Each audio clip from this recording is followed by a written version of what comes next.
Imagine uma cidade de 400 mil habitantes, onde as casas são tão densamente construídas que os vizinhos trocam correspondências pelas janelas sem nunca sair de casa.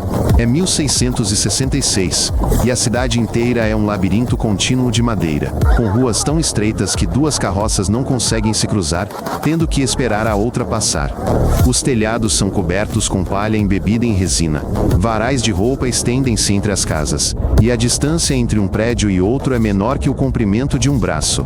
Um ano antes, a peste matou 100 mil moradores, um em cada 4. E agora as casas vazias estão repletas de armazéns de óleo, pólvora, madeira e outras mercadorias.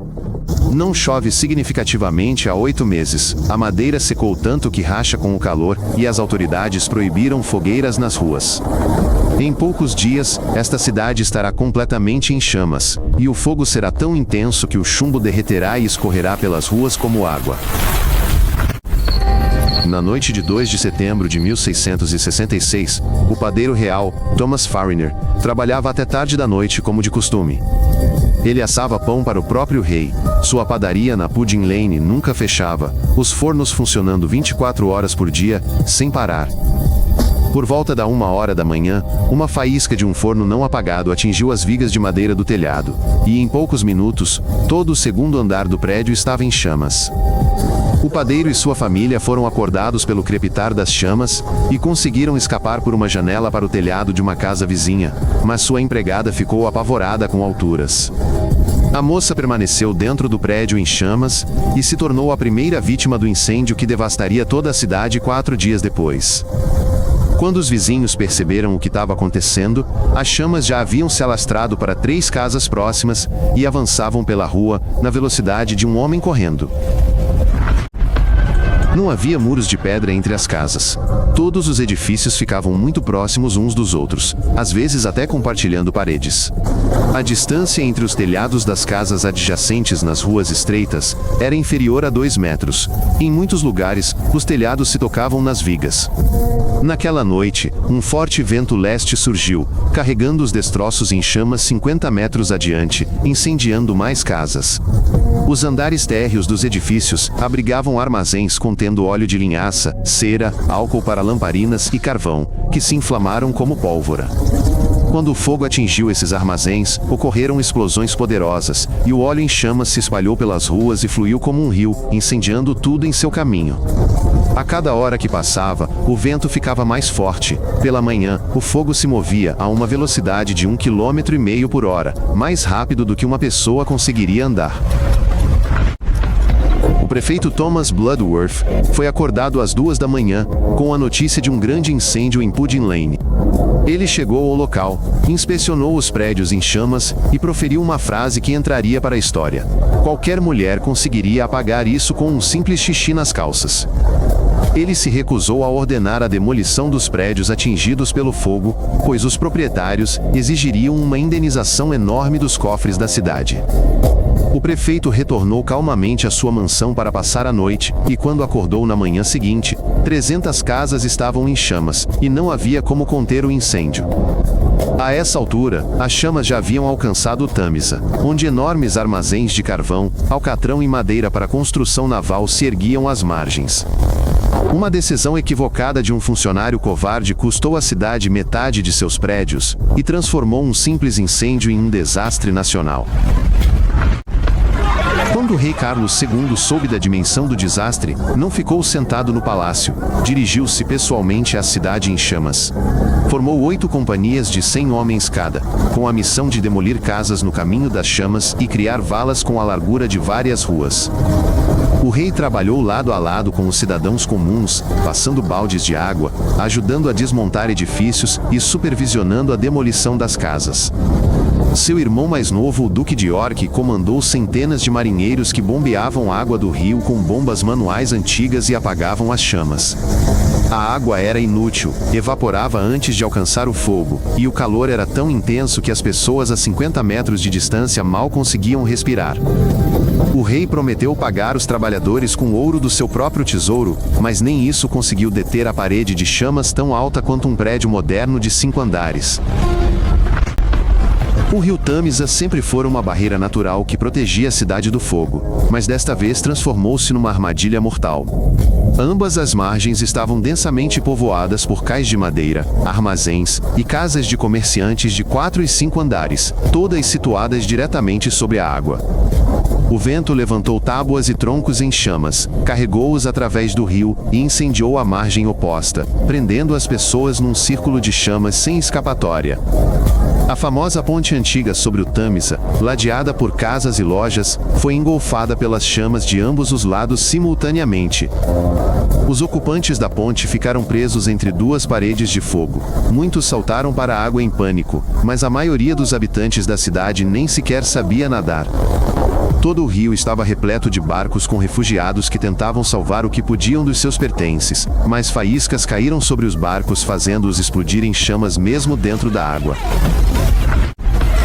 No terceiro dia, ficou claro que água e balde sozinhos não seriam suficientes para extinguir o fogo. O rei ordenou que quarteirões inteiros fossem explodidos. Equipes de sapadores reais colocaram barris de pólvora em porões e fundações de prédios, detonando-os em seguida e criando um vácuo de até 50 metros de largura. As explosões foram tão poderosas que foram ouvidas por moradores a 30 quilômetros de distância, e a terra tremeu como se fosse um terremoto de verdade. Mas as chamas eram tão intensas que facilmente ultrapassaram esses vãos, com o vento carregando destroços em chamas e incendiando casas do outro lado. Em algumas áreas, 20 casas tiveram que ser explodidas em sequência para conter o fogo, mas não conseguiram extingui-lo completamente. Os sapadores trabalharam em condições infernais, sufocando com a densa fumaça negra. Muitos sofreram queimaduras e correram o risco de serem soterrados sob os escombros. No epicentro do incêndio, a temperatura subiu para 1.200 graus Celsius, o suficiente para derreter chumbo e cobre. O enorme telhado de chumbo da catedral principal da cidade começou a derreter e escorrer pelas paredes de pedra como água, formando poças de metal líquido no chão. Os sinos das torres da igreja derreteram no próprio local onde estavam pendurados, e bronze derretido escorreu pelos degraus em torrentes escaldantes. As pedras dos edifícios antigos racharam com o calor insuportável e explodiram como granadas, com estilhaços afiados voando a dezenas de metros em todas as direções. Testemunhas oculares relataram que mesmo a 1 quilômetro do foco principal do incêndio, o calor era tão intenso que era impossível tocar em qualquer objeto de metal. As vitrines das lojas derreteram e o metal escorreu para a calçada, e o ouro e a prata das joalherias se transformaram em lingotes disformes, perdendo todo o seu valor. No terceiro dia, 200.000 pessoas haviam fugido da cidade em chamas, exatamente metade da população, e uma em cada 2 pessoas ficou desabrigada.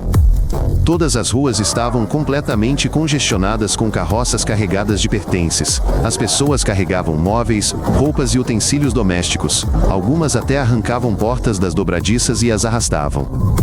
Dezenas de milhares de famílias viveram por semanas nos campos abertos ao redor da cidade, dormindo no chão, sem comida ou abrigo. Comerciantes ricos alugaram barcos e transportaram suas mercadorias através do Tâmisa, mas os preços subiram 10 vezes da noite para o dia. Aqueles que não conseguiram escapar antes correram pelas ruas em chamas, sufocando com a fumaça densa. No pânico, as pessoas se perderam umas das outras e não conseguiam encontrar uma saída. Crônicas antigas descrevem um verdadeiro inferno. Mães perderam seus filhos para sempre na multidão. Idosos caíram mortos de exaustão. Ladrões saquearam casas vazias. O incêndio começou a 1h da manhã de domingo, 2 de setembro, e só foi completamente extinto na noite de quarta-feira, 5 de setembro. Durante 4 dias e 4 noites seguidos, a cidade ardeu sem cessar, o brilho vermelho visível a centenas de quilômetros, como se o mundo inteiro estivesse em chamas. Na segunda-feira, as chamas engoliram o centro da cidade, e na terça-feira, todos os principais edifícios e a antiga catedral haviam sido consumidos pelo fogo. Somente na quarta-feira o incêndio começou a enfraquecer. O fator decisivo foi o vento, que inesperadamente mudou para o oeste e empurrou o fogo de volta para áreas já completamente queimadas. Na noite de quarta-feira, simplesmente não havia mais nada na cidade que pudesse queimar. O fogo não tinha mais combustível e começou a se extinguir sozinho. Quando os primeiros moradores retornaram às cinzas, não reconheceram suas ruas familiares. Montanhas de cinzas e vigas carbonizadas tão altas quanto um homem jaziam por toda parte. O grande incêndio destruiu completamente 87 das 109 igrejas que existiam na cidade na época. A Catedral de São Paulo, com 500 anos de idade, foi reduzida a cinzas, restando apenas as paredes de pedra enegrecidas e sem teto do majestoso edifício. Manuscritos antigos de valor inestimável, livros únicos e documentos históricos, que haviam sido guardados dentro da catedral por séculos, foram reduzidos a cinzas em poucas horas. A Bolsa Real, onde mercadores de todo o mundo negociavam, desabou no segundo dia, destruindo milhões de libras em transações sob seus escombros. O incêndio destruiu a prefeitura, a alfândega, a prisão principal e dezenas de edifícios antigos que datavam do Império Romano. A cidade perdeu mais do que apenas paredes de pedra, perdeu 1000 anos de história e uma memória que nenhum preço pode comprar. Assim que o fogo se extinguiu, as pessoas precisavam urgentemente de um culpado, e uma caçada sangrenta por estrangeiros começou por toda a cidade. Espalharam-se rumores de que o incêndio havia sido provocado deliberadamente pelos franceses ou holandeses, já que a Inglaterra estava em guerra com esses países na época. Multidões enfurecidas de londrinos atacaram qualquer pessoa com um menor sotaque, e vários foram espancados até a morte nas ruas. Um relojoeiro francês chamado Robert Hubert se apresentou e confessou ter incendiado deliberadamente a padaria na Pudding Lane. Ele foi rapidamente julgado e enforcado publicamente na praça principal, mas descobriu-se mais tarde que ele havia chegado à cidade 2 dias após o início do incêndio. Um inocente foi executado apenas porque a sociedade precisava urgentemente de uma vítima para culpar por uma catástrofe tão monstruosa. Segundo dados oficiais, apenas 6 pessoas morreram no grande incêndio de Londres, embora a cidade tenha ardido ininterruptamente por 4 dias. Isso parece totalmente inacreditável para uma catástrofe dessa magnitude, mas existe uma explicação lógica. O fogo se alastrou lentamente durante o dia, permitindo que as pessoas escapassem. Quase todas as vítimas eram pessoas que tentavam salvar seus pertences e retornavam a prédios já em chamas para recuperar dinheiro e objetos de valor. Casas de madeira pegavam fogo muito rapidamente, mas também desabavam com a mesma rapidez. Elas não se transformavam em armadilhas mortais como os prédios modernos de concreto. No entanto, muitos historiadores acreditam que o número real de mortos foi muito maior, mas os pobres e desabrigados simplesmente não foram contabilizados. Além disso, todos os registros paroquiais onde as mortes eram anotadas foram destruídos, de modo que o número real de vítimas jamais será conhecido. O incêndio destruiu completamente 13.200 casas, ou 80% de todos os edifícios na parte antiga da cidade. 70.000 pessoas, de um total de 400.000 habitantes, ficaram completamente desabrigadas, e 1 em cada 6 moradores perdeu absolutamente tudo o que possuía. O prejuízo total foi estimado em 10 milhões de libras esterlinas, uma quantia equivalente à renda anual total do Reino da Inglaterra. Uma área de 373 hectares foi queimada. Para efeito de comparação, isso equivale a mais de 300 campos de futebol modernos enfileirados. Centenas de comerciantes e negociantes foram arruinados completa e irremediavelmente, já que o seguro contra incêndio era inexistente na época. A economia da cidade paralisou por vários meses, e ela perdeu sua posição como principal centro comercial da Europa, um status que levou quase um século para recuperar. Imediatamente após o desastre, o rei declarou que a cidade seria completamente reconstruída, mas desta vez apenas com pedra e tijolo. O grande arquiteto Christopher Wren projetou um plano para uma cidade ideal, com ruas largas e praças espaçosas, mas os proprietários de terras rejeitaram seu projeto. Os ricos queriam reconstruir suas casas exatamente nos mesmos locais onde estavam antes, para preservar seus direitos sobre suas terras e propriedades. Mas agora, leis rigorosas estavam em vigor. As novas casas deveriam ser construídas apenas em pedra, as ruas deveriam ter o dobro da largura e espaços vazios deveriam ser deixados entre os edifícios. Christopher Wren também construiu a majestosa nova Catedral de São Paulo, que ainda hoje se ergue e se tornou o principal símbolo da cidade renascida. A restauração completa levou 50 anos de trabalho meticuloso, mas a nova cidade era muito mais segura, mais bonita e mais confortável para se viver. Após esse desastre, a cidade criou o primeiro corpo de bombeiros profissional do mundo, com pessoal treinado e equipamentos especializados. As seguradoras começaram a vender apólices contra incêndio e a manter suas próprias equipes de bombeiros para proteger as casas de seus clientes.